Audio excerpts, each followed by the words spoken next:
167. Hey everybody, it's me, Jaime the Shut-In cartoonist, musician, vlogcasting from the Tortilla Press World Headquarters, located in the San Francisco Bay on an island that is just got the weirdest light. It's like 8 o'clock in the morning and it's like nighttime. The sky out there is like an orangey brown. We went to the store this morning. As you guys know, on Wednesdays we shop for us, but we shop for other people who can't get out, and so we do it for them. And so we're there. We try to go early so we can get everything. And you know, it's been light, right? It's summer, but coming out today too to load the car, I was going like this. I go, man, it feels like I have sunglasses on. It was just the strangest. It's the strangest light. Here, let me try to show it to you. I don't know if it's going to do it justice here. Take a little trip across my getting organized studio. Can you see that? It's really orange brown out there. I don't know if this is doing it justice. And this, mind you, is 8 o'clock in the morning. This is 8 o'clock. I don't know. It just looks like end times. I know I've referenced this a gajillion times, but it just feels like we're in an Octavia Butler novel. You know, it really does. Anyway, I'm going to go back to talking about what I used to talk about when I first started this vlog 167 episodes ago. Just talking about the day or what I'm going to do and what I've done. And today it's going to be penciling and writing day. I got some stuff, next chapter of the graphic novel. I'm also got to make a bunch of phone calls too. I seem like I'm pained.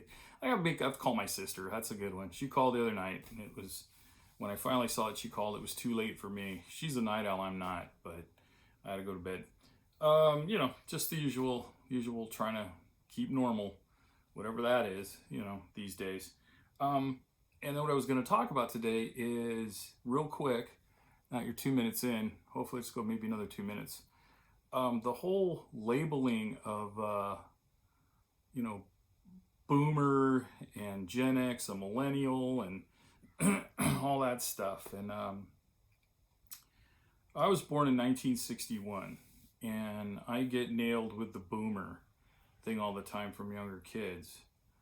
But the boomers I know are all older than me. Like half of them went to Woodstock, were in Vietnam, and you know, they were that whole hippie era. You know, they're, as a friend of mine and I coined back when we were in high school, even before they used the baby boomer thing.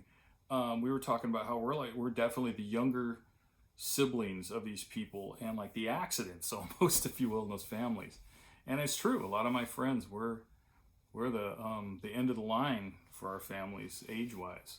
So I've often wondered, you know, and we've talked about it, how we don't relate to boomers at all. And we don't mean because of the label fixated. We literally don't relate because we're not of their time. Just because we were born and alive doesn't mean we were experiencing the 60s.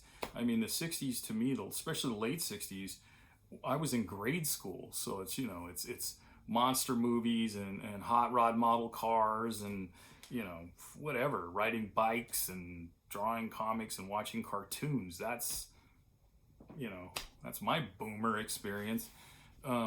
I went to a boomer party years ago, a Woodstock party, when I was living in Marin, and my ex is a few years older than me, and outside of her, maybe one other person that was of age of Woodstock, they didn't go, but a lot of the other people went. They were at this party in Marin because they're all from back east somewhere, and one of the wives of my buddies is my age. Everybody else is older. And I remember looking over at her going, I don't know about you, but you know, I was 9 years old or 8 years old when Woodstock hit. I was like 8.5, and I couldn't stay out past dark, and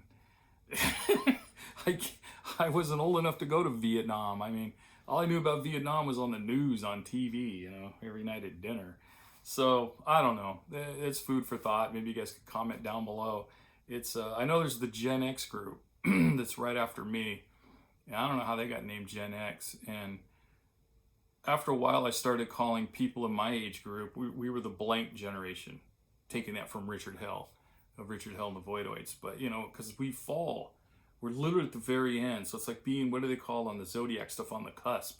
You know, we're like really after the boomers, but kind of just before the Gen Xers. But I mean, I related more to punk rock and stuff. That was my era, you know. So how does that boomer? I don't get it. But anyway, let me know what you think. Yes, it is 5 minutes in and you're not getting that back. But anyway, I'm going to finish my coffee. I'm going to go downstairs, make some breakfast, and I got to come up here and start whittling away on a bunch of stuff today. All right, y'all. Hopefully it's not, you know, the creepy lighting that it is here. And hope you guys have a wonderful day. If you have to go out and do what we did, mask up, wash and sanitize your hands often. Better yet, just stay in and, you know, be kind to yourself and be kind to others. Don't forget to subscribe down below. And thanks for joining me. And I'll see you guys next time. See you.